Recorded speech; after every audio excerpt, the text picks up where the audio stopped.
This video is to suggest a different point of view when looking at social and political issues, and is not an attack on anyone's beliefs or values. Please be civil.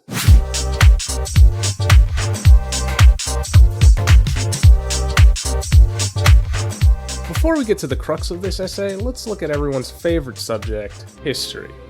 Pre-modern times sees a lot of different types of persecution: gender, race, political, but the one that is most prominent and entangled with everything else is religious. Which makes sense because someone's religion or lack thereof is what shapes a large part of their identity, morals, and perception of others.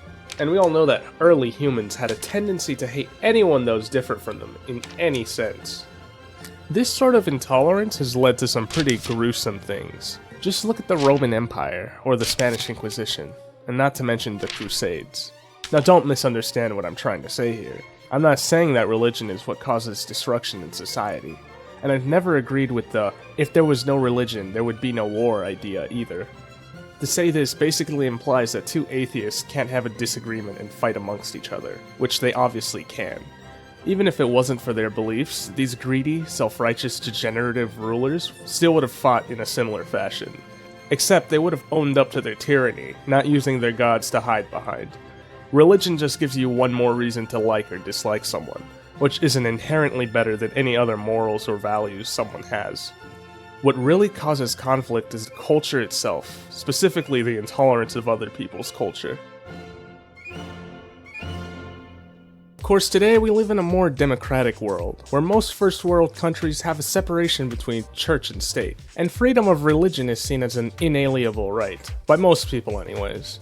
However, one could say that nationalism has taken the place that religion has left. Or even that nationalism itself is a form of religion. Especially in America, where from kindergarten onwards you're indoctrinated to recite the Pledge of Allegiance and will probably be berated if you even question the notion. You're expected to fight and die and work in the best interest of your country. Sure, you can criticize the government and call them assholes, freely, but if you have actual evidence that the government is being an asshole, you will be sought out for heresy and blasphemy.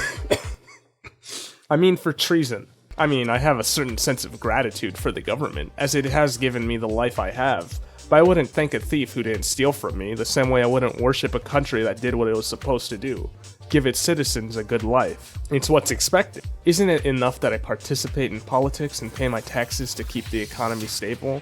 Also, if you come from a different country, unless it's one of our allies, we probably won't like you. Because, well, you're different.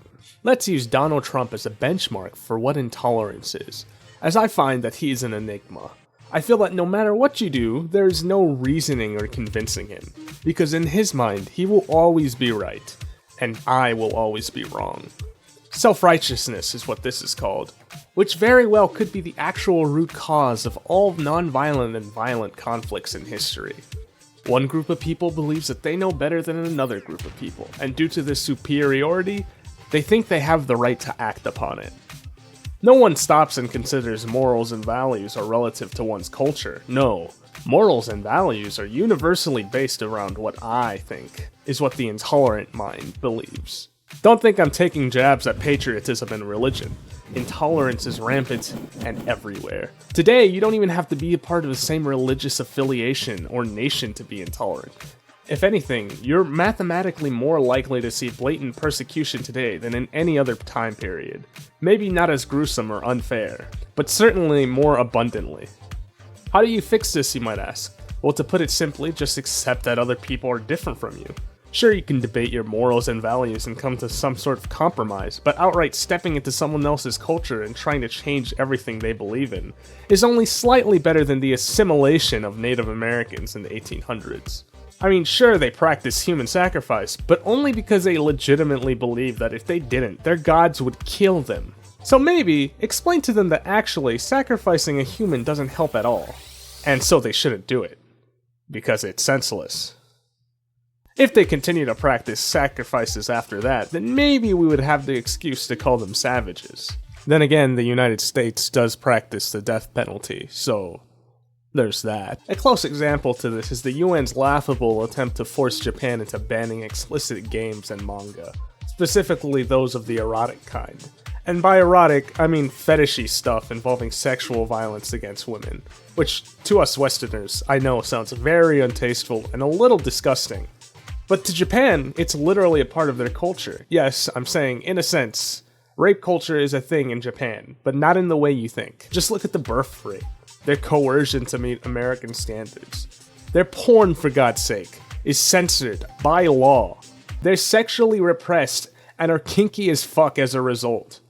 Japan's Women's Institute of Contemporary Media itself rejected the UN's proposal, saying that the ban on this content would only hurt women in the long run, and not help anyone.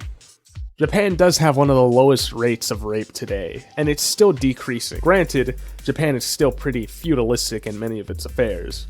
Law enforcement, which is still predominantly male, are likely to criticize raped women and place blame on them. And when there are cases persecuting rapists, they have low success rates.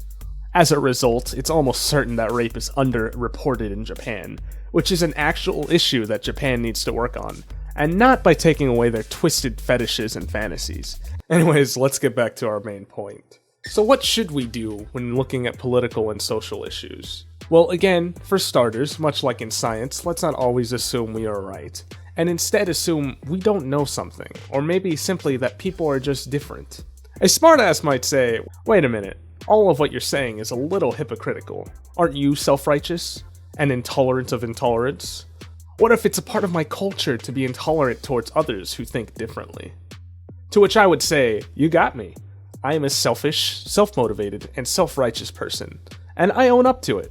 The only difference is that I am motivated to make life better for all people, and not just the ones that are like me.